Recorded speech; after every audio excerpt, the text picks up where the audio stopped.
en Jesucristo, el Rey de paz. En horas negras de tempestad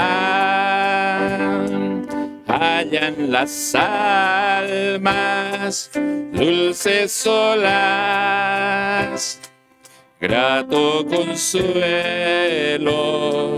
felicidad. Gloria cantemos al Redentor, que por nosotros vino a morir,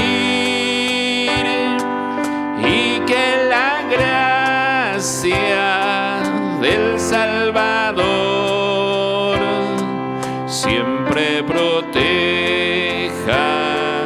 nuestro vivir. En nuestras luchas, en el dolor, en tristes horas de tentación, Cristo nos llena de su vigor y da aliento al corazón. Gloria cantemos al Redentor, que por nosotros vino a morir, y que la gracia del Salvador siempre proteja nuestro vivir. Cuando luchamos llenos de fe y no queremos desfallecer, Cristo nos dice: siempre os daré gracia divina, santo poder. Gloria cantemos al Redentor, que por nosotros vino a morir, y que la gracia del Salvador siempre proteja nuestro vivir. Precioso himno: en Jesucristo, el Rey de paz. Es Cristo quien por mí murió, mis culpas se llevó. Cantemos este himno, un precioso himno, sin duda.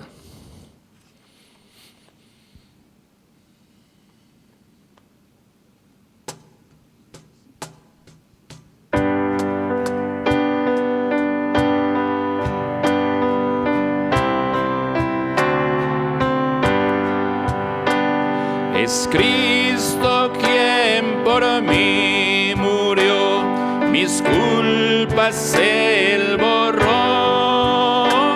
Cuán grande penas Él sufrió, cuán grande es su amor. Oh, cuánto le alabo, oh, cuánto le adoro. Siempre le sigo de todo corazón. Jesús su sangre derramó, el Rey por mí murió, por mí porque Él me amó, mi iniquidad limpió.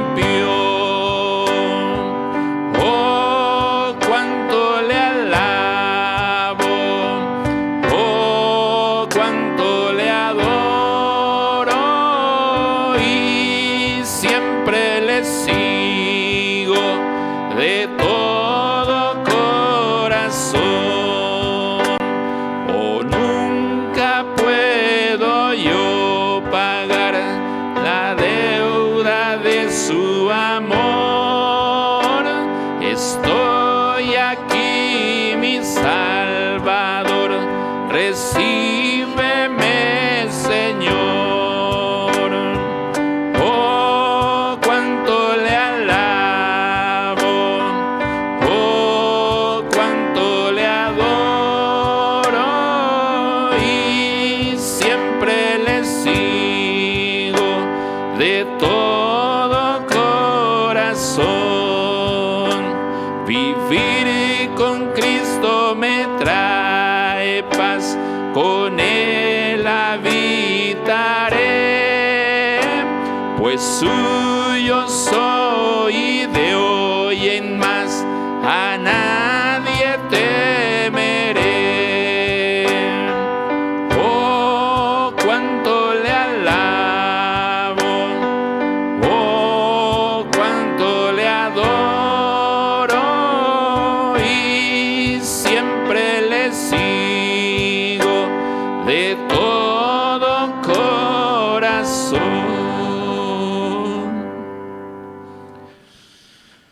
Venimos ante ti, Señor, para adorarte, para exaltarte, mi Rey.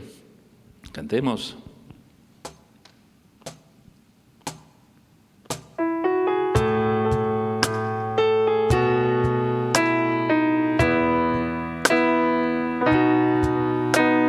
Venimos ante ti, Señor, para adorarte,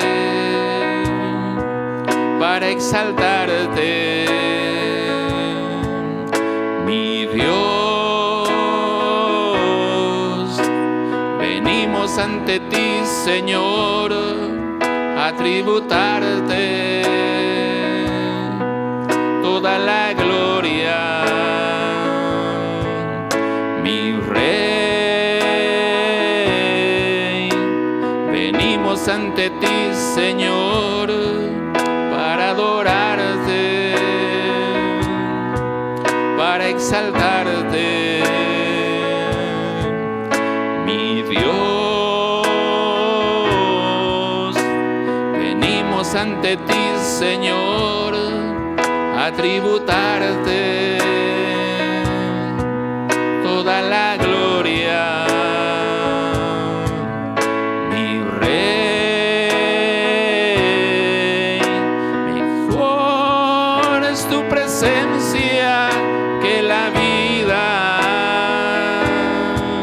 es un deleite contemplar tu hermosura. Está rodeado de tu santidad y amor.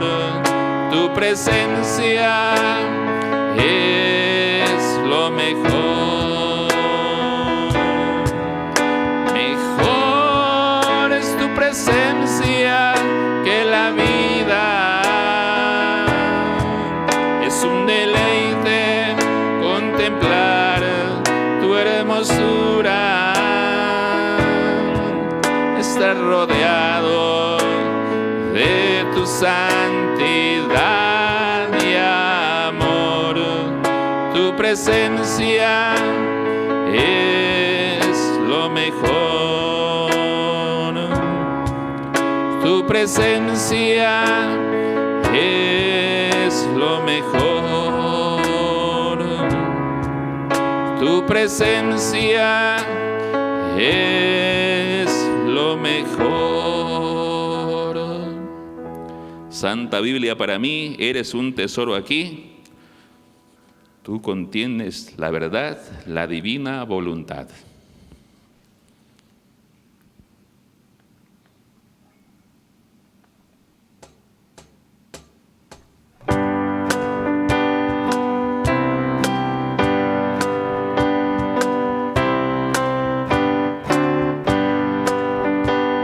Santa Biblia, para mí eres un tesoro aquí.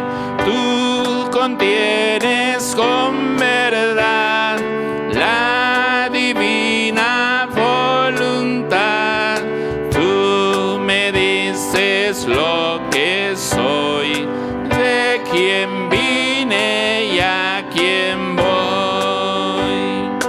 Tú reprendes mi dudar, tú me exhortas sin cesar, eres faro que a mi pie lo conduces por la fe a las fuentes del amor del bendito Salvador. Eres infalible voz del Espíritu de Dios que vigor al alma da cuando en aflicción está.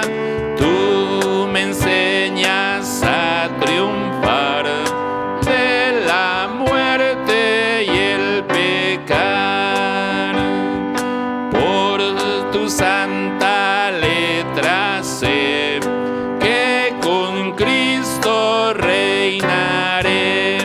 Yo que tan indigno soy, por tu luz al cielo voy. Santa Biblia para mí, eres un tesoro aquí.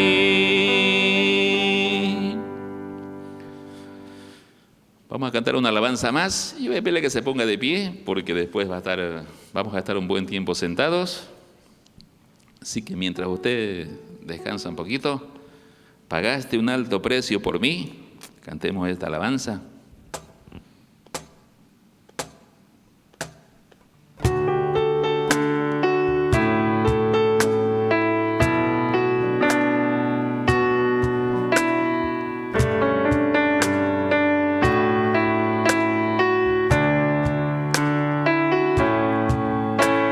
Pagaste un alto precio por mí, ofreciste tu vida misma por mí, me consolaste cuando más necesité. ¿Cómo no voy a servirte, mi Señor? Pagaste un alto precio por mí, ofreciste tu vida misma por mí, me consolaste cuando más necesité. ¿Cómo no voy a servirte, mi Señor? Permíteme elevarte mi adoración y entregarte hoy todo mi ser. Y siempre, siempre, siempre te alabaré. Toda mi vida, Señor, te exaltaré. Permíteme elevarte mi adoración y entregarte hoy todo mi ser. Y siempre, siempre, siempre te alabaré. Toda mi vida, Señor, te exaltaré. Toda mi vida, Señor, te exaltaré. Toda mi vida, Señor, te exaltaré. Preciosa alabanza, siéntese por favor, tomen su asiento. Tenemos el estudio bíblico en esta noche. Pase por favor, Pastor Eliseo.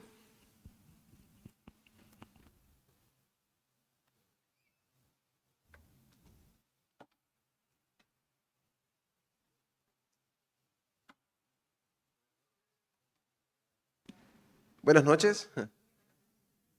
Siempre contentos de estar aquí, ¿verdad? A pesar del calorcito, gracias a Dios tenemos aire todavía aquí. Gracias a la familia Gutiniano Torrico por el ministerio que realizan, ¿verdad? No sé si ustedes se han percatado. El papá dirigiendo, la mamá cantando, Benja ahí con la guitarra, Jesse con el piano ya teclado.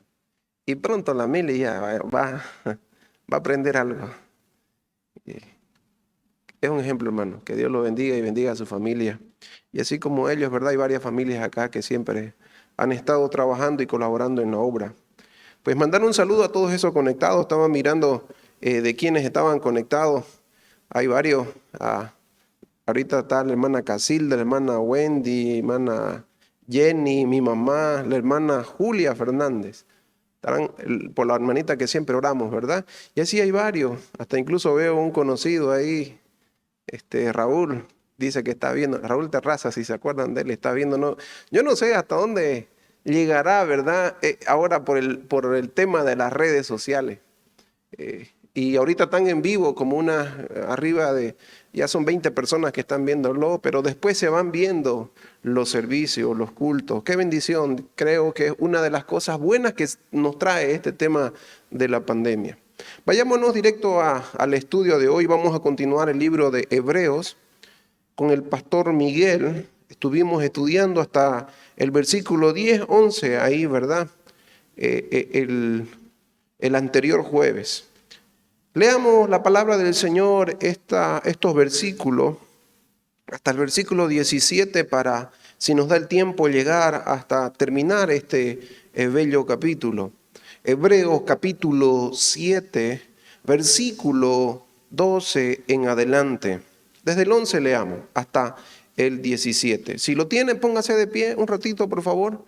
Y después vamos a estar unos minutos ahí sentaditos, reflexionando en este maravilloso libro. La palabra del Señor dice así: si pues la perfección fuera por el sacerdocio levítico, porque bajo él recibió el pueblo la ley, ¿qué necesidad habría aún de levantarse otro sacerdote según el orden de Melquisedec y que no fuese llamado según el orden de Aarón?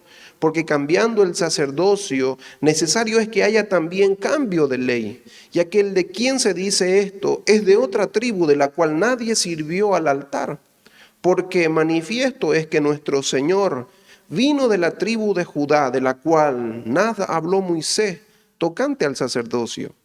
Y esto es aún más manifiesto si a semejanza de Melquisedec se levanta un sacerdote distinto, no constituido conforme a la ley del mandamiento acerca de la descendencia, sino según el poder de una vida indestructible, pues se da testimonio de él: tú eres sacerdote para siempre, según el orden de Melquisedec. Señor, en esta noche, nuevamente, Señor, estamos aquí, Señor, con el deseo de, Padre, haber entonado esas melodías, esas alabanzas, Señor, que han sido dirigidas por su siervo.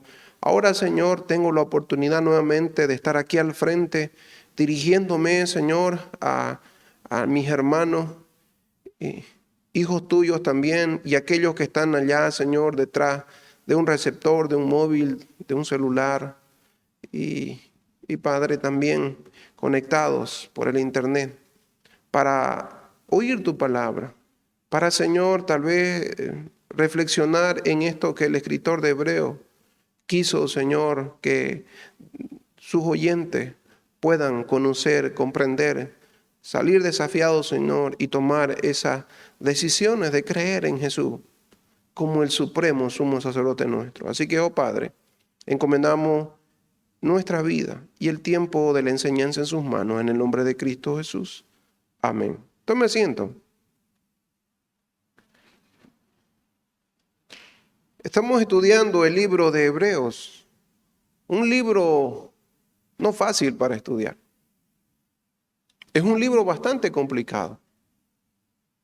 Es un libro que es necesario tener si usted quiere estudiarlo a nivel de gramática y a nivel de lengua en el que se escribió la Biblia tiene que tener un alto conocimiento.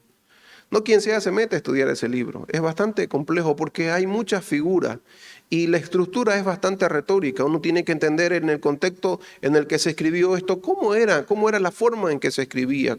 Y hace uso el escritor de Hebreo, y digo escritor de Hebreo porque a ciencia cierta no se sabe con exactitud quién fue que escribió. Hay diferentes posturas, algunos dicen Pablo, otros dicen Sila, otros dicen un judío, etc. No sabemos, no nos vamos a rasgar las vestiduras por saber quién fue o quién no escribió. Hay muchos libros en la Biblia que son anónimos, vamos a decir, pero creemos que es palabra del Señor. Pero el escritor de este libro tiene que tener un conocimiento muy fuerte del contexto judío, y no solamente del contexto judío, sino también de esa línea sacerdotal davídica. Posiblemente sea un levita. Hemos estado con el pastor estudiando durante ya varias semanas o meses el tema de Hebreo.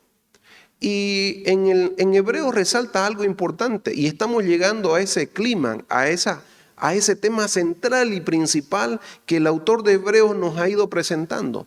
Pero como toda novedad, como todo discurso que trata de influir y trata de conseguir algo en sus oyentes, en este caso es una carta que escribe él a esa gente que está distribuida, que son cristianos, o a la gente que va a escuchar este mensaje, pues él ha ido desarrollando algunas ideas centrales. O ha ido, desarrollando algunas ideas secundarias o complementarias que toman como base para esta parte, creo que es la parte más central de su discurso, de su carta. Si usted comienza, hemos ido hablando y el tema central es que Cristo es superior a muchas cosas. Y la primera parte del libro de Hebreos, nosotros entendemos que la persona de Cristo es superior, por ejemplo, a los mismos ángeles, al mismo Moisés. Entonces, Cristo es superior a Moisés, capítulo 3. Cristo es realmente la persona tal vez más importante de todo el universo.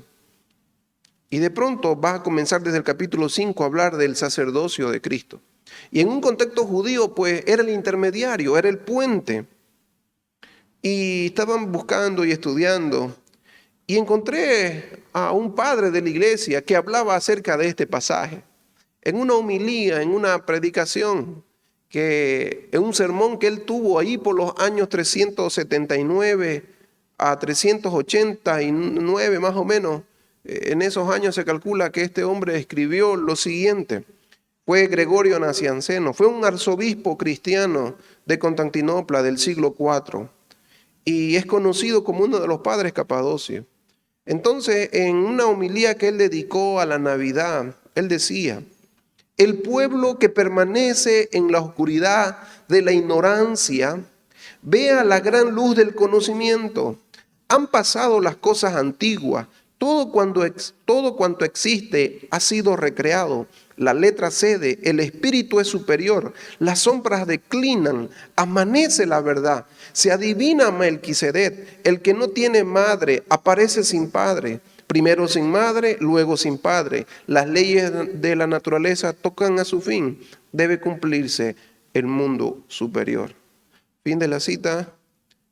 Es algo que ya nos puede resumir lo que ha venido haciendo este escritor. Este escritor en el capítulo 6, la forma de desarrollar su estructura es un tanto peculiar, la de Hebreo. Va desarrollando un tema y va como dando vueltas alrededor de algo, pero de pronto hace una pausa y da como una amonestación. Es un regaño, es un tirón de oreja. Y va a ir haciendo eso a través de todo su libro. Va desarrollando un tema y de pronto para y da una tirada de oreja. Pero ustedes no hacen caso, etc. La última ha sido por lo que él dice desde el capítulo 6. Ustedes ya deberían estar aprendiendo cosas complejas de la vida cristiana. Ya dejen esos rudimentos, dejen eso que ya ustedes deberían estar alimentándose bien. Entonces nos llama la atención. ¿A qué? A escudriñar más las escrituras, a crecer espiritualmente en el conocimiento de la palabra del Señor. Y por lo tanto, él ya desde el capítulo 7 va a comenzar a hablar a ese nivel de altura. En Hebreos 7:1 No voy a volver a repetir el mensaje del pastor, pero solamente estoy haciendo a manera de introducción ese repaso. Vemos quiero decirles de que desde el capítulo 7 hasta el capítulo 10, 7:1 al 10:18, es esta parte que llamamos nosotros la parte central. Es realmente el clima de su sermón o de su enseñanza o de lo que persigue el autor de Hebreo. Lo que hace es exaltar a Cristo. En esta parte no hay amonestación. Recién está, si ustedes ojean hasta el 10:19, ahí ustedes van a comenzar a ver en adelante otro paréntesis de regaño, de reprensión, de llamada de atención. Pero hasta ahí, hasta esos capítulos, lo que vamos a ver o lo que se va a ver es realmente a la persona y la obra de Cristo superior a todo lo que usted se pueda imaginar. Y en esta noche vamos a ver algunos versículos desde el 12 en adelante de este capítulo 7. El autor de Hebreo ha estado diciendo varios argumentos, sentando las bases para lo que él quiere hacer. Él quiere persuadirnos. Él quiere lograr un efecto en sus oyentes, y es de que crean realmente en esta persona. Y ha ido dando algunas señales de quién es esta persona y que él cree que es superior. Y todo lo que oímos hablar acerca de Jesús tenemos que entender que es realmente una persona que está por encima de todas. Y ahora va a entrar a hablar de manera así llana y sincera, hablar del sumo sacerdocio. Y va a utilizar esa figura del Antiguo Testamento, de quién era el sumo sacerdote. Y si ustedes se acordarán, eso se creó, vamos a decir, fue instituido por Dios mismo. Dios sacó a su pueblo de Egipto. Ahí estaba Moisés, era parte de la tribu de Leví, su hermano Aarón. Ellos están liderizando el pueblo. Y Dios dice, apártame a este hombre para que sea, ¿sí?, él y toda su linaje, su descendencia, van a ser los sumos sacerdotes. Los sacerdotes eran de la tribu de Leví, pero el sumo sacerdote siempre había uno. Siempre había un solo sumo sacerdote. ¿Sabes que hay un historiador que se llama Josefo, contemporáneo a Jesús y después de Jesús, contemporáneo yo creo a este escritor? Y él comienza en su libro Antigüedades de los Judíos a hacer historia, y él se dio la tarea, según los registros que ellos tienen, de contar cuántos sumos sacerdotes hasta que cayó el templo en el año 70. ¿Saben cuántos sumos sacerdotes hubieron en la historia de Israel? Se cree por lo menos 83 sumos sacerdotes. Desde Aarón hasta el año 70, cuando vino el Imperio Romano y destruyó Jerusalén. 83 sumos sacerdotes, todos no fueron descendientes del linaje de Leví, de Aarón, perdón. Los que estaban en el tiempo de Jesús, ellos no eran descendientes, ¿sí? Ellos eran asmoneos, ellos eran otra línea, se decían ser la línea de Sadoc. Pero esta gente que eran los encargados de entrar una vez al año al lugar santísimo para ofrecer sacrificio por todo el pueblo y de alguna manera tomar la mano del pueblo, eran los intermediarios, y tomar la mano de Dios y de alguna manera volver a restablecer esa unión. Entonces para nosotros no es común eso. Les cuento eso porque para ellos era común. En el tiempo tal vez donde estos oyentes están recibiendo su carta, todavía hay muchos de esos judíos que tal vez, si este escritor lo ha hecho antes del 70, y creo que lo ha hecho antes del 70, antes de que caiga, ellos sabían que estaba el templo ahí. O podían viajar, porque estaba esto destinado a gente que vivía en el extranjero. La gente judía viajaba del extranjero hasta Jerusalén por lo menos una vez en toda su vida. Y algunos que podían lo hacían de manera regular cada año e iban al templo a ofrecer sacrificio a Dios. ¿Y quiénes estaban administrando? Esta gente que Dios mismo había diseñado. Ahora va a utilizar el escritor, y ha comenzado a utilizar eso para que sus oyentes, comparándolo, él va a hacer eso, es propio de la retórica de su tiempo. Y él va a agarrar a Jesús y lo va a comparar con, ya lo hemos visto el anterior día, el anterior jueves lo ha comparado con Melquisedec, sacerdote del Dios Altísimo, pero también un rey. Y ahora él ha dicho ya en el estudio pasado, Jesús es mucho más que Melquisedec. Y ahora va a seguir trabajando en esa idea. Pero no solamente lo va a comparar, y lo ha comparado con Melquisedec, Moisés, Aarón, etc. Fíjense lo que dice el versículo 11.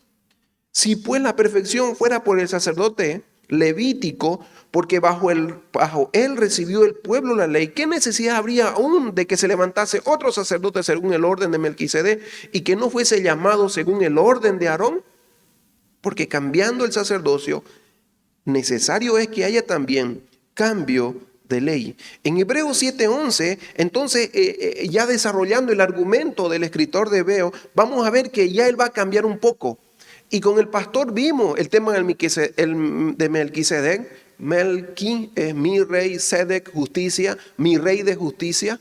Era rey de Salem, no se sabe si es Jerusalén, pero es rey de paz, en otras palabras. Es un rey justo y un rey pacífico que traía paz y justicia.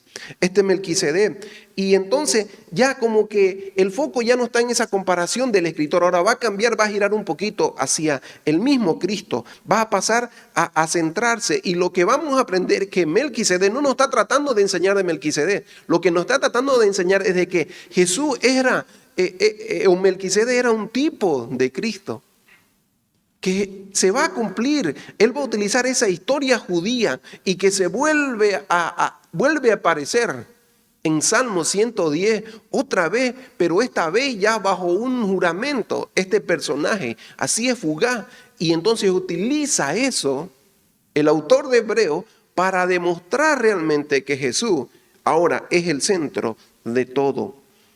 Ahí vemos, y el predicador nos va a decir, algo tiene que pasar. No solamente hablemos del sacerdocio, sino de la función y lo que está detrás del sacerdote, la ley. La ley tiene que cambiar. ¿Por qué? Porque dice ahí, ¿qué necesidad habría? Primero, el sacerdocio tenía que cambiar. Porque el rey David, y ya lo habían profetizado, como que este sacerdocio no llegó a la perfección. No significa que hicieron algo malo, sino que no llegaron a cumplir a cabalidad el propósito de nuevamente, como pueblo de Dios, estar en completa comunión y perfección con Dios. Y entonces va a desarrollar ese argumento en esta parte, el escritor de Hebreo. Entonces él va a decir que, y va a manera, es una pregunta muy retórica, dice, y todos tendríamos que contestar, sí, ¿qué necesidad habría de que se levantase otro sacerdote según el orden de Melquisedec y que no fuese llamado según el orden de Aarón? Porque ya la Biblia había profetizado que tenía que levantarse el Mesías y tenía que ser de este orden de sacerdocio, no de Leví, porque seguramente algo había pasado, no cumplía las expectativas, algo estaba mal. Alguien dijo que no se cambia un caballo a la mitad de un camino a menos que el primero esté descompuesto. Y no se obtiene una orden nueva sacerdotal a menos que haya un problema. ¿Entienden la idea? Los judíos sabían que el Mesías iba a venir e iba a ser del linaje de Melquisedec, porque así dice la profecía. Pero ¿por qué cambió? El autor nos está diciendo y nos está argumentando, nadie cambia cuando está haciendo algo bien o cuando algo funciona bien. Usted va a cambiar algo porque está mal.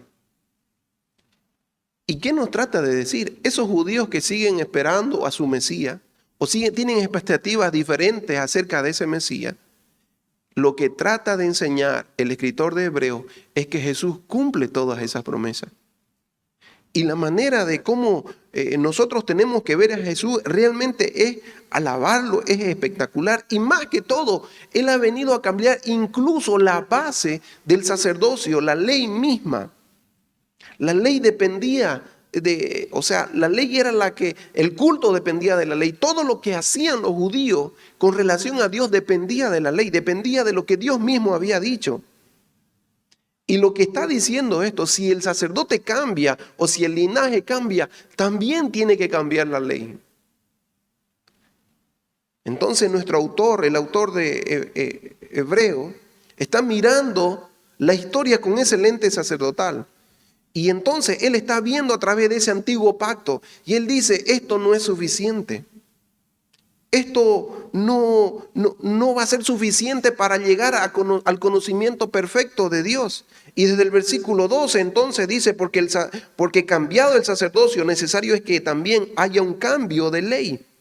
Entonces, Él nos va a mostrar que siempre va a haber una relación, una interdependencia entre el sacerdocio levítico y también la ley, las cosas que ellos hacían. Y ahora viene otro sumo sacerdote, otro que Él va a presentar y Él está presentando a través de toda su carta. Ese es Jesús. Ahora ese sumo sacerdote es de otro linaje y tiene otra ley que es muchísimo mejor que la nuestra.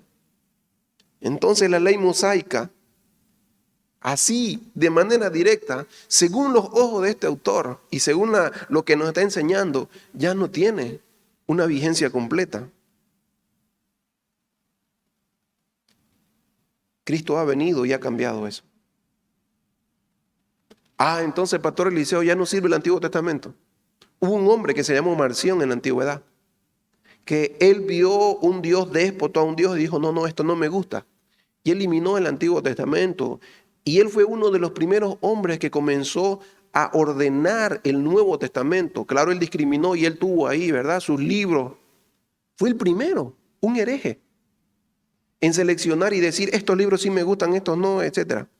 Porque antes no había una Biblia como la nuestra donde estaban todos los libros, eran libros separados. No estoy diciendo que debemos echar a la basura. No. La ley ha sido, dice, utilizando a Pablo, un ayo.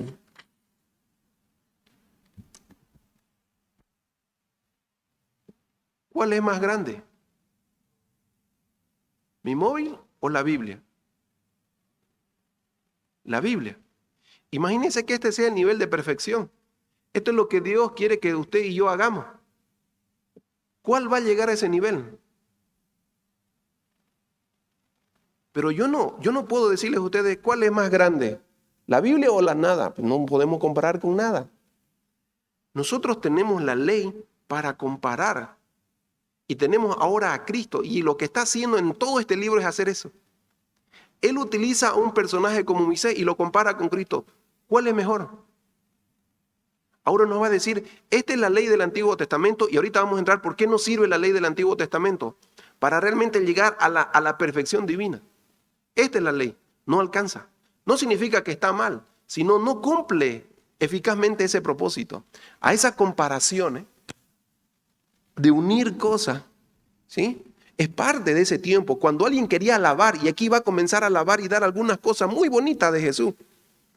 Eso era propio de los retóricos del tiempo, de que cuando habían esos pagados por ejemplo, en los palacios de los emperadores romanos, había gente elocuente, eran oradores, o algunos escribas, o algunos escritores que querían ensalzar al César. Entonces comenzaban, ¿qué hacían? Lo comparaban con deidades, lo comparaban con héroes reconocidos de su tiempo. ¿Para qué? Para darle honor y gloria a esa persona. A esa manera de escribir se le llamaba encomio. Y lo que va a comenzar, o lo que ha venido haciendo ahora de manera más explícita el autor de Hebreos, es decir, no, este es Jesús. Y nos ha dicho que este Jesús es mejor que Melquisedec, o es de ese orden, o toda esta escritura se ha centrado en él. Y él tiene una mejor ley, y ahora va a comenzar a hablar de un pacto que vamos a estudiarlo después.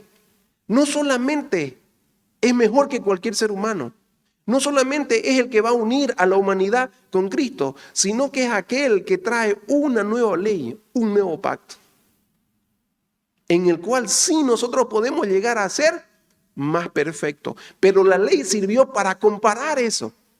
Y para eso está la ley también, dice Pablo, para que usted cuando vaya a la ley vea y compare su vida. Esas son las demandas en el pasado que Dios tuvo para con su pueblo, pero su pueblo nunca pudo cumplir esa ley. Y lo que nos va a decir ahora en el versículo 13, miren, ¿por qué la ley no abastece? ¿Por qué la ley no alcanza? ¿Por qué la ley es imperfecta? La ley que Dios mismo dio. Y aquel, dice el 13, de quien se dice esto es de otra tribu de la cual nadie sirvió al altar. Porque manifiesto, estoy leyendo el 14, porque manifiesto es que nuestro Señor vino de la tribu de Judá, de la cual nada habló Moisés tocante al sacerdocio. Y esto aún más manifiesto si a semejanza de Melquisedec se levanta un sacerdote distinto, no constituido conforme a la ley del mandamiento acerca de la descendencia, sino según el poder de una vida indestructible. ¿Saben? Esa palabra descendencia en el original está hablando de sarki, está hablando según la carne, pero no lo está utilizando según la carne como lo utiliza Pablo, en el sentido de algo inmoral, sino está hablando podría traducirse según la mortalidad. Esa ley fue dada desde a ese aspecto. Explico qué significa eso. ¿En qué sentido ahora el mandamiento, la ley que tenían los judíos era carnal? A eso me quiero referir. No porque era algo inmoral, sino porque estaba destinada, no porque fue algo escrito carnal o algo material, no fue porque fue escrita en una piedra, no fue porque se podía leer, no está hablando de la sustancia, sino nos va a explicar ahora y explica en otras partes más adelante en Hebreo, va a explicar, por ejemplo, vaya conmigo para que lea Hebreos 9 al 10, 2 versículos. Para que entendamos esta idea de por qué los mandamientos Él los cataloga como carnales. La ley, Él dice, la ley que teníamos no es perfecta. Necesitamos una nueva ley porque la ley que teníamos es carnal. ¿Cómo es eso? 9:9 dice, ya que consiste, hablando de esa ley, dice desde el 9, lo cual es símbolo para el tiempo presente, según cual se presenta ofrenda y sacrificio que no pueden hacer perfecto en cuanto a la conciencia al que practique ese culto. Esas leyes y esos rituales no pueden perfeccionar a una persona. El 10 dice, ya que consiste solo de comida y bebida y diversas abluciones y ordenanzas acerca de ¿qué? Otra vez de la carne impuesta hasta el tiempo de reformar las cosas.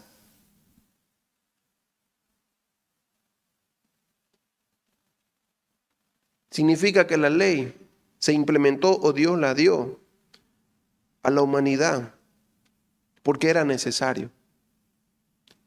Era necesario que todo el pueblo judío de alguna manera se presente delante del sacerdote que era mortal, era carnal, era de nuestra naturaleza, era de nuestra ascendencia, el sumo sacerdote.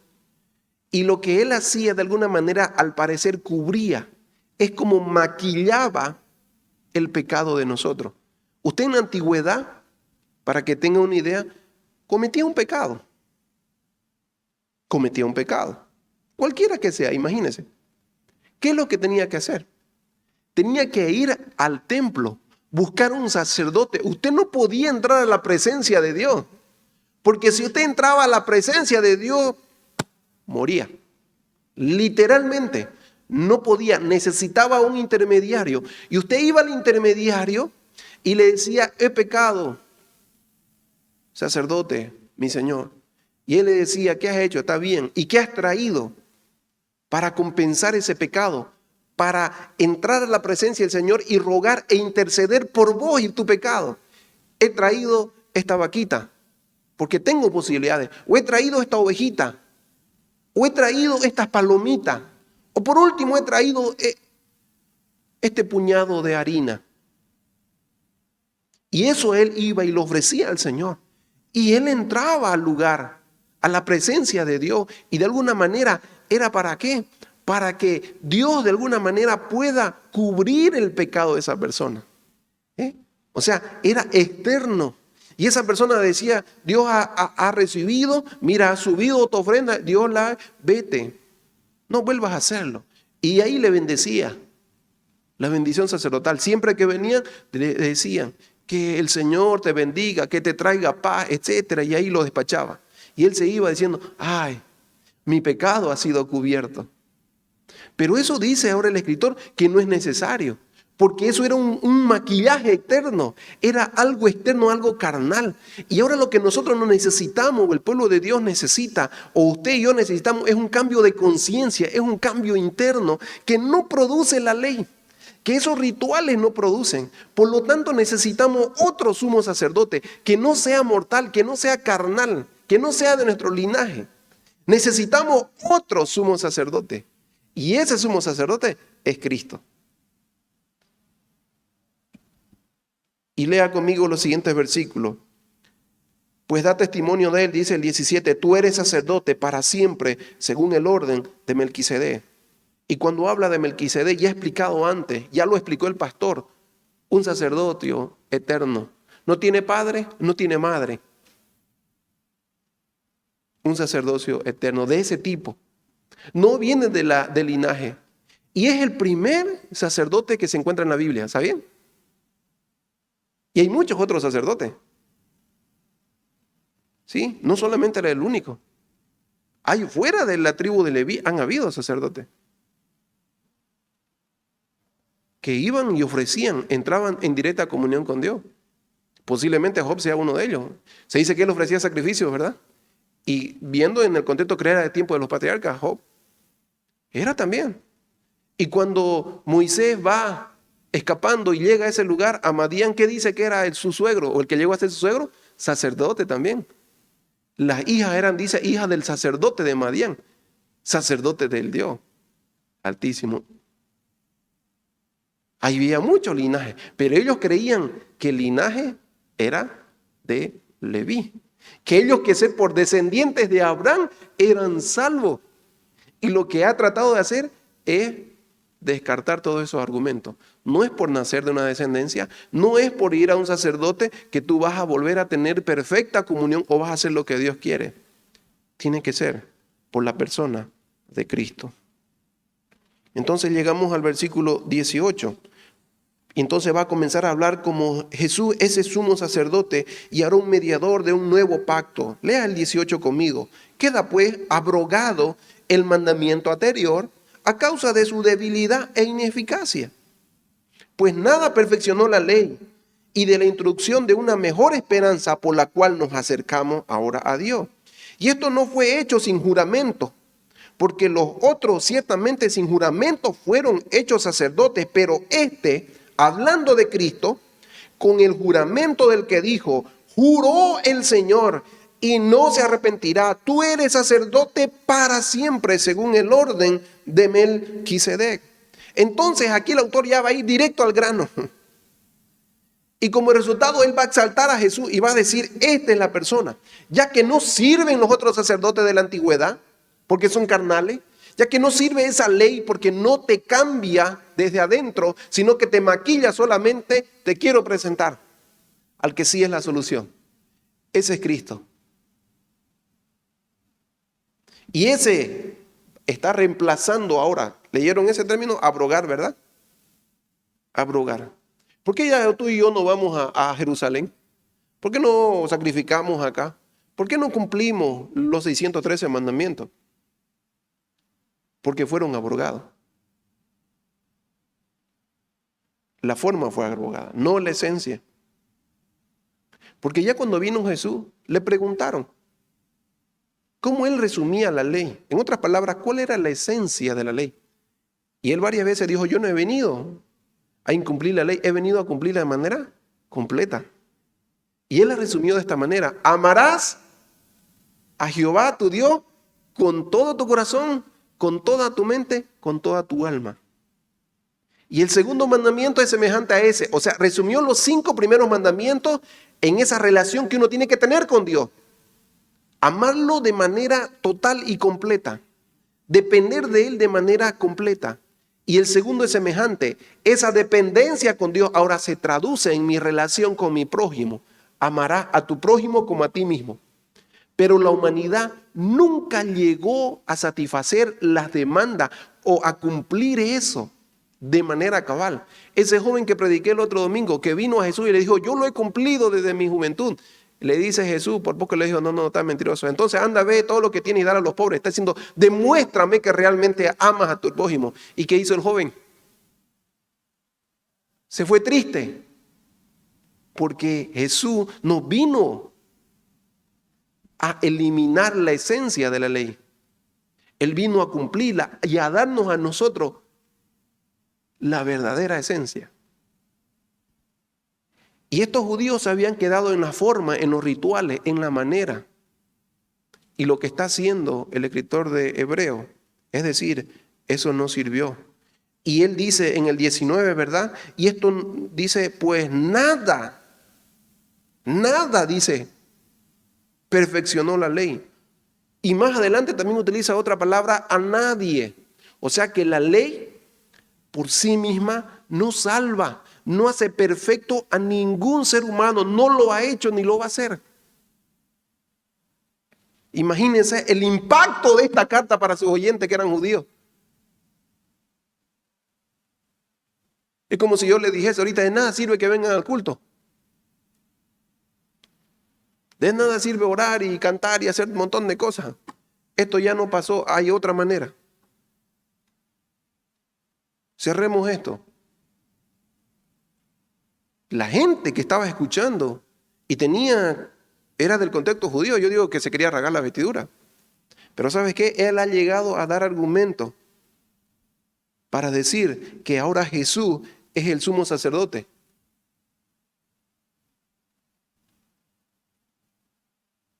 Y hay algo que más nos ha dicho. Que ahora hay una garantía para este nuevo sacerdote o este nuevo sumo sacerdote. Hay una garantía para este nuevo pacto y esta nueva ley. Y es Dios mismo. No sé si se percataron, dice, pues se da testimonio, 19. El 20. Y esto no fue hecho sin juramento. ¿De qué está hablando? De la ley pasada. Fue hecho sin juramento, porque los otros ciertamente sin juramento fueron hechos sacerdotes. Pero hablando de Cristo, con el juramento del que dijo, Dios nunca juró dando a Moisés la ley. Pero miren, vuelve a repetir Salmo 110. Juró el Señor y no se arrepentirá. Él no va a cambiar. Tú eres sacerdote, está hablando al Mesías, para siempre según el orden de Melquisedec. Por tanto, Jesús es hecho fiador de un mejor pacto. Hay una garantía. Jesús ahora es el garante y es la única vez en todo el Nuevo Testamento que se encuentra esta palabra, fiador. En ese contexto, aquellos que escucharon eso tal vez entendieron que un fiador era una persona que avalaba a otra. Tal vez alguno de esos oyentes era fiador y se dio cuenta de que no era fácil. Para algunos podría sufrir graves pérdidas. No sé si a usted le ha pasado. ¿Alguna vez ha sido garante de alguien? ¿O conoce a alguien que dice, hermanito, por favor, mira, quiero 2 garantes porque estoy sacando un crédito, etcétera, y después se escapó o se fue? ¿Conoce historia? ¿Qué hace el banco? Va y lo va a buscar usted si es garante. Y le va a decir, este señor me debía tantos miles de dólares y ahora usted tiene que pagar. Y si no paga, se lo van a quitar su casa, su auto, lo que usted tenga. Y usted puede decir, pero yo no me presté. No importa. Usted era su fiador. Usted era su garante. Y en los tiempos bíblicos, incluso la vida de uno corría riesgo. Y lo que nos está diciendo es que ahora hay un garante. ¿Por qué? Porque Dios mismo se comprometió y juró. Y ahora el garante de su juramento es su propio Hijo, el Mesías, Jesús.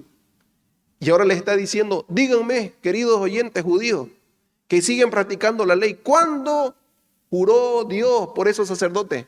¿Cuándo juró Dios por esta ley? Que esta ley iba a ser perfecta. No. Este fue el camino, fue el medio. Y el que hace perfecta la ley y el que garantiza la ley es Jesús. ¡Wow! ¡Qué impresionante! Cristo es el garante del juramento y la promesa de Dios. El 23 dice, y los otros sacerdotes llegaron a ser muchos debido a que por la muerte no podían continuar, mas hablando de Cristo, por cuanto permanece para siempre, tiene un sacerdocio inmutable, por lo cual puede también salvar perpetuamente a los que por él se acercan a Dios, viviendo siempre para interceder por ellos. No tenemos un sacerdote que se enferme. Decía Thomas Long, un profesor americano.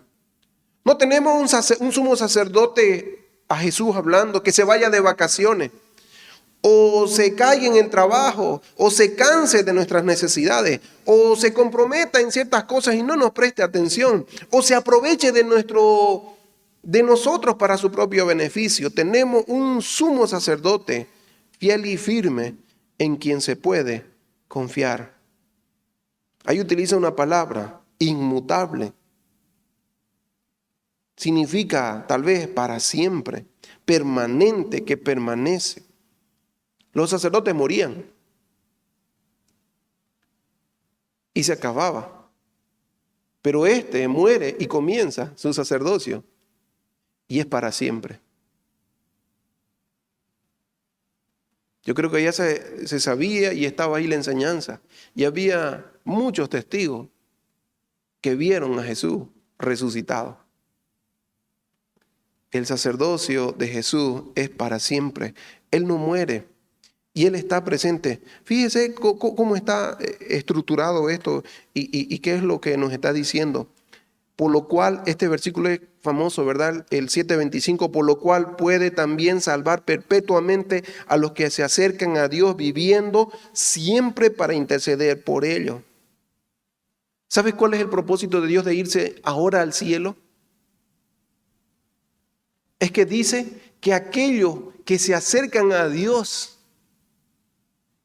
el trabajo de Él es interceder por cada uno de ellos. Ese que vive para siempre y es eterno y es indestructible, está ahora en la presencia de su Padre, el que demanda justicia. Y cuando un pecador se acerca a Dios, Él le dice: Padre, acuérdate de mi sacrificio. Él se está acercando confiando en mí. Y Dios abre los brazos y Él lo acepta de manera ahora perfecta. El único que puede hacer eso posible es un sumo sacerdote perfecto, eterno, y va a comenzar a dar algunas características y alabar a Dios de cómo es Cristo. Dice ahí, para terminar en esta noche: porque tal sumo sacerdote nos convenía. ¿Cómo es este sumo sacerdote? Santo, inocente, sin mancha, apartado de los pecadores y hecho más sublime que los cielos, que no tiene necesidad cada día como aquellos sumos sacerdotes de ofrecer primero sacrificios por sus propios pecados y luego por los del pueblo, porque esto lo hizo una sola vez, hizo una vez para siempre, ofreciéndose a sí mismo. Porque la ley constituye sumo sacerdote a débiles hombres, pero la palabra del juramento, Dios mismo, posterior a la ley, al Hijo hecho perfecto para siempre. Como diría ahí Cantinflas, es dicho. Se dice por primera vez que aquí que Jesús se ofreció a sí mismo y que su sacrificio fue una vez por todo y una vez para siempre. Entonces lo que hemos aprendido, lo que podemos aprender de este pasaje, es que Dios tenía ese plan. La revelación de Dios, siempre digo yo, es progresiva. ¿Qué significa? Que Él, a través de los tiempos, de las dispensaciones, decimos nosotros, ha ido revelándose a la humanidad. Y ha ido de alguna manera, así como este escritor va desarrollando un tema y va dando argumentos y va dando y presentando cosas para que de alguna vez llegue a una enseñanza puntual de decir: Cristo es el supremo Dios que necesitamos cada uno de nosotros. Dios también, a través de su historia, ha ido revelándose de a poco. Y Él sí, Él ha dado la ley, pero esa ley no era perfecta. No cumplía, no satisfacía. El único que cumple la justicia divina, en términos de Pablo, fue la persona y la obra de su mismo Hijo Jesucristo. Y toda aquella persona que se acerca en fe a ese sumo sacerdote nunca va a quedar desamparado. No importa la condición en la que esté. Si usted se acerca a Dios en esta noche, Él puede interceder por usted delante de su Padre Celestial. Ahora, puede ser que sea por primera vez. A eso llamamos recibir a Cristo, ¿verdad? Puede que sea también en su vida diaria, en su vida cristiana. Él es nuestro intercesor. ¿Qué dice Primera de Juan? Si alguno hubiere pecado, abogado, dice Noé. Intercesor tenemos con Dios el Padre, a Jesucristo su Hijo. Pues que en esta noche nosotros podamos alabar al Señor y reconocer la obediencia de Él. Él fue obediente y no fue fácil, hermano, eso. Llegar a ser y llegar a tener esa bendición que tal vez nosotros como latinos no podemos entenderlo, pero un judío sí tal vez lo entendería. Estuve buscando, encontré un doctor judío que enseña en Jerusalén, que sus predicaciones, sus enseñanzas están traducidas al español. Estaba viendo cómo analizan, cómo ven los judíos. Impresionante. Doctor Baruch Korman, algo así. Él hace todavía mucho hincapié en la ley. Enseña en una universidad judía. Pero con que hayamos entendido de que Dios por amor manda a ese hijo, y tal vez nosotros no hemos tenido ese contexto, pero ahora disfrutamos, que sea también para nosotros comprometernos con Él. Para tal vez nosotros ni damos cuenta de las bendiciones que hemos recibido, pero para el tiempo de ello fue algo sorprendente. Fue como que usted estuviera sediento y está a punto de morir y sabe su necesidad y ha hecho muchas cosas, pero de pronto ha encontrado agua, que realmente agua fresca que calme su sed. Y esa palabra del escritor, aunque a veces son densas, a veces son complicadas, porque tal vez no entendemos el contexto, no entendemos esas cosas, pues también pueden servirnos para nosotros. ¿Qué hemos aprendido? Que tenemos al mejor sumo sacerdote y no hace falta otro. Él es perfecto, Él es santo, Él es inocente, o sea, sin mancha, sin culpa. Él tomó tu lugar y mi lugar. Y Él ahora está ahí. Su propósito de vida es estar intercediendo por nosotros. Y todo aquel que quiere acercarse a Dios ahora lo puede hacer por medio de Él. Él dijo, yo soy el camino y la verdad y la vida. Nadie viene al Padre sino, ¿qué cosa? Por mí. Él ya lo había dicho. Pero esa gente que no entiende, hay que volverla a repasar. Y el escritor de Hebreos nos lo ha dicho de una manera muy magistral, muy poética o muy retórica. Que el Señor pueda bendecir su palabra en esta noche. Querido Señor, gracias, porque en la Biblia, Señor, encontramos esa supremacía, Señor, de Cristo por encima del sumo sacerdocio levítico, que tal vez nosotros no lo comprendemos porque lo leemos, oh Padre. Pero qué maravillosa noticia, qué buenas nuevas eran para esos oyentes en el mundo grecorromano, que todavía, Señor, estaban bajo el yugo de la ley, que lo único que hizo, Señor, es develar la verdadera situación del corazón de ellos. Oh Padre, también tu palabra hace eso con nosotros. Nos demuestra, Señor, cuán inútiles somos, que, Señor, por más que intentamos hacer lo bueno, no lo hacemos. No hay nada bueno en nosotros. Así que, oh Padre, gracias por la vida de Jesucristo. Gracias por su promesa y su juramento. Usted, Señor, juró y usted se comprometió a salvar a la humanidad enviando a su Hijo Jesucristo. Oh, Señor, gracias, porque tal vez hemos sido impactados por esa bendición de recibir el perdón y la salvación, pero no entendemos las implicaciones. No hemos madurado, Señor. Algunos pareciera que las merecíamos. Oh, Padre, no merecemos nada. Pero gracias porque tenemos ahora ese medio, esa entrada, ese canal, ese intercesor. Seguro, ese Señor sumo sacerdote fiel que está dispuesto, Señor, a llevar esta humilde oración a tu presencia. Con el objetivo, Señor, de darte toda la honra y toda la gloria porque lo merece. Y Señor, ese fue tu propósito, que todo ser humano se humille, reconozca que tú eres el soberano, que tú eres el autor de la vida y también de la salvación. Y es por eso, Señor, como el autor de Hebreos también en esta noche, queremos alabarle, queremos reconocer y engrandecer su nombre. A nosotros solo pedirle nuevamente intercesión y bendición. En el nombre de Cristo Jesús. Amén.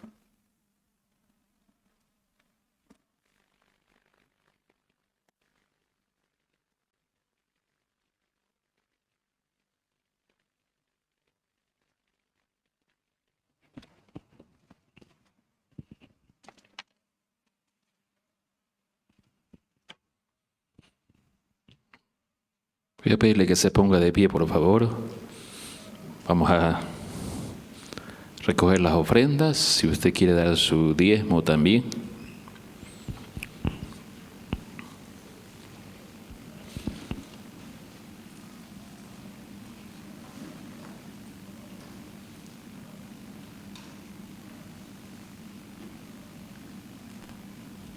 Muy bien, oremos. Amado Dios, gracias por este tiempo, por tu palabra, Dios, que ha sido predicada, ha sido expuesta. Gracias, Dios, por todas las bendiciones que tú nos das, por la bendición económica también, Padre, te agradecemos. Y gracias por estas ofrendas que se van a recoger. En el nombre de Jesús, amén. No hay imposible para Dios, no lo hay, no lo hay. Cantamos.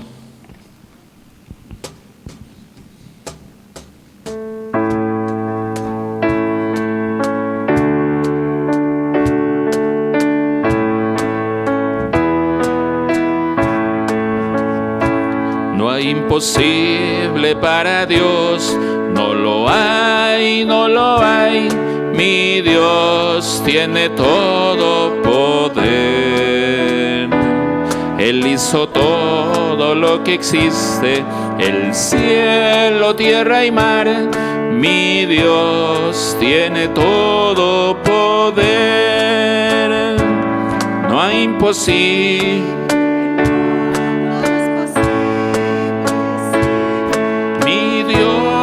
Tiene todo poder, no hay imposible, no, todo es posible, sí, mi Dios tiene todo poder. Tome su asiento, siéntese por favor.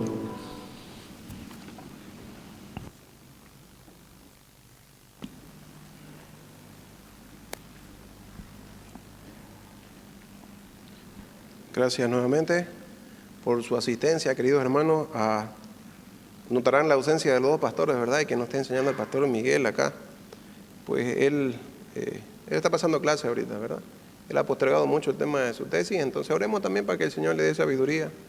No ha podido entrar al curso de Master Seminary, ¿verdad? Que ya están nuestro hermano Rudy, el hermano Anili de acá de la iglesia y el pastor Oscar.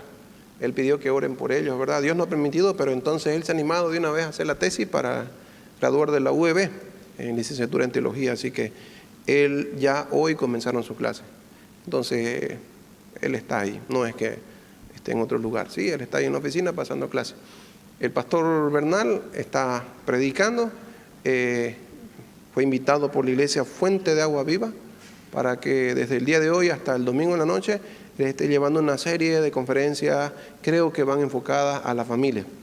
Así que también por eso no está él, ahora que también es su cumpleaños. Si alguno no le ha felicitado, ahí mándele un mensajito felicitando al pastor Alfredo, que hoy es su cumpleaños, ¿verdad? Su aniversario.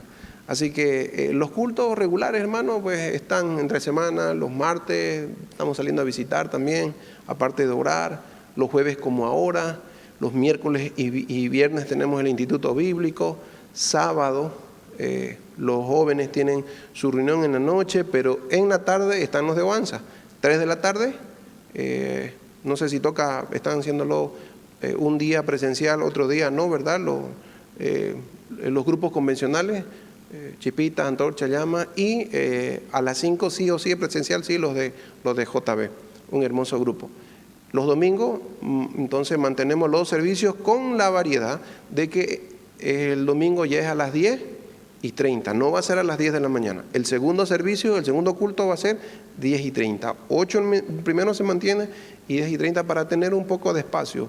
Hasta ahora no hemos podido, andamos corriendo y a veces tenemos 10 minutos para cambiar de un turno a otro. Entonces preferimos alargar un poquito el tiempo para que así podamos prepararnos mejor para el segundo servicio. En la noche, 7 de la noche.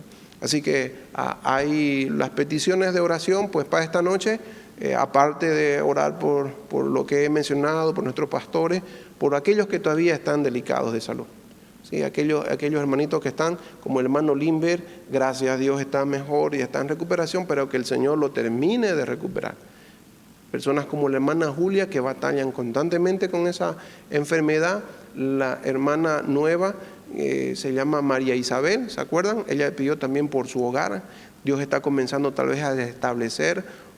Usted se debe imaginar hogares que no conocen al Señor, a veces el enemigo ha tratado de destruirlo, pues Dios que vaya trabajando en los nuevos hermanos y en eso que se están discipulando, por ejemplo, que son nuevos convertidos, que Dios vaya trabajando también en la vida de ellos. Así que estamos en septiembre, es el mes aniversario de acá, de esta tierra tan bonita, así que también el mes del amor, ¿verdad? El mes de la primavera, es un mes muy bonito. Va a comenzar la lluvia, va a reverdecer todo, va a dejar de tal vez tener un viento. Entonces oremos para que el Señor nos bendiga. Hay muchas actividades, ya se les voy a ir comentando. Los casados vayan preparándose para una actividad especial este mes, que no quiero adelantarme, pero va a haber una actividad especial para los casados. Los jóvenes también, prepárense un camping porque algo va a haber este mes.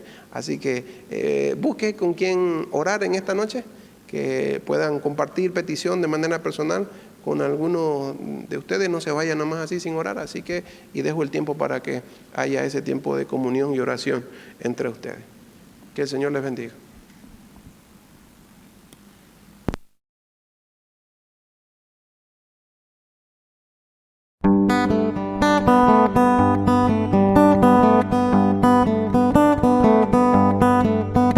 Sublime gracia del Señor, que a un pecador salvó.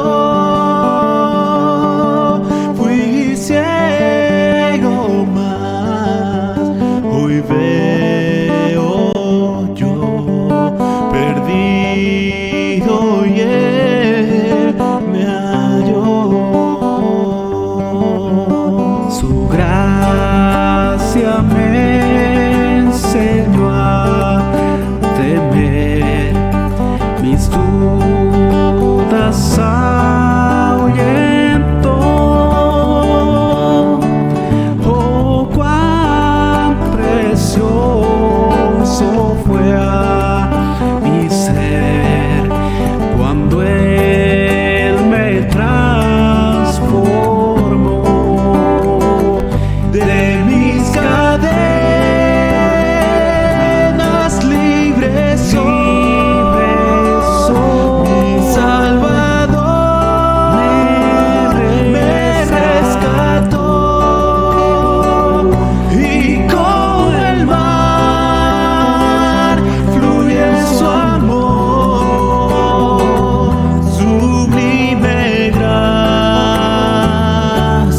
y amor.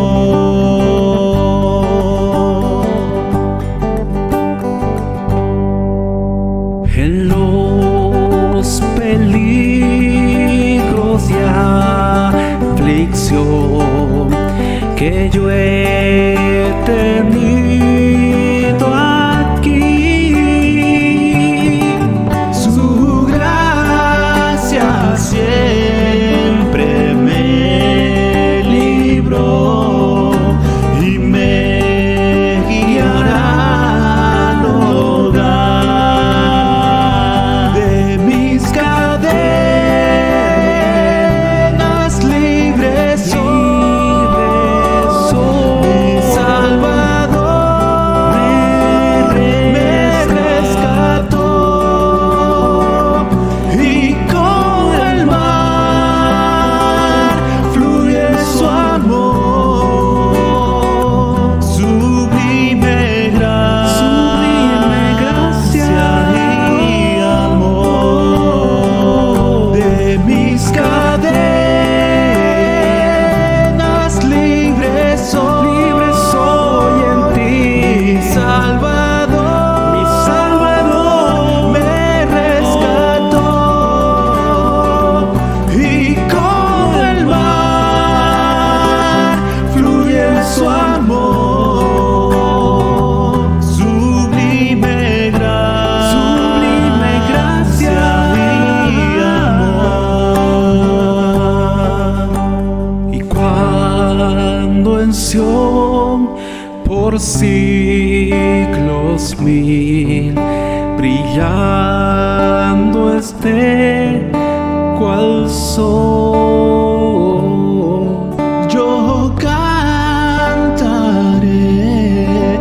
por siempre.